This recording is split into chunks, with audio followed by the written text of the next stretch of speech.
আমাদের উপর জুলুম করতে আসে, আমরাও প্রতিবাদের ভাষা বেছে নেব। কারণ বিপ্লব বা অভ্যুত্থান কখনো কনফ্লিক্ট ছাড়া হয় না। এর প্রমাণটা আমাদের ছাত্র ভাইরাই দেখাই দিয়েছে। একটা আদর্শকে যদি আপনি রাষ্ট্র পর্যায় পর্যন্ত নিতে চান, সবসময় শুধু দাওয়াতের মেহনত দিয়ে যথেষ্ট হবে না। অনেক সময় প্রতিবাদের ভাষারও প্রয়োজন আছে, এবং প্রতিবাদের ভাষায় কথা বললে যে কাজ হয়, এটা তো জুলাই মাসে এর প্রমাণ বহন করছে না? এখন যারা জুলুম করেছে ছাত্র ভাইদের উপরে, এবং ছাত্র ভাইরা যখন এটাকে প্রতিবাদ করেছে, তার একটা দাবি নিয়ে যখন এক দফা দাবি নিয়ে যখন রাস্তায় নেমেছে, তখন আমরা কি ছাত্র ভাইদেরকে বলেছিলাম যে ছাত্র ভাইরা জঙ্গি? বুকে হাত দিয়ে বলেন তো, কেউ কি বলেছে এই ছাত্র ভাইরা সন্ত্রাসী, এই ছাত্র ভাইরা উগ্র? বলেছে কেউ? কেউ যদি বলে থাকেও, এই কথাটা কি সঠিক হবে না ভুল?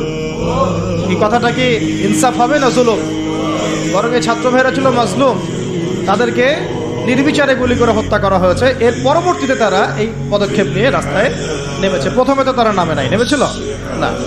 এখন একটা বিষয় খেয়াল করে দেখেন, গণতান্ত্রিক পদ্ধতিতে এইরকম কনফ্লিক্টগুলোকে কিন্তু আমরা জঙ্গিবাদ, সন্ত্রাসবাদ এগুলো বলি না। বলি এই গণতান্ত্রিক পদ্ধতিতে এই ধরনের কনফ্লিক্টগুলোকে, এই যে কনফ্লিক্ট বুঝেন কিনা, কনফ্লিক্ট মানে এই যে সংঘর্ষগুলো, এগুলোকে কিন্তু আমরা জঙ্গিবাদ, সন্ত্রাসবাদ, মৌলবাদ বলছি না।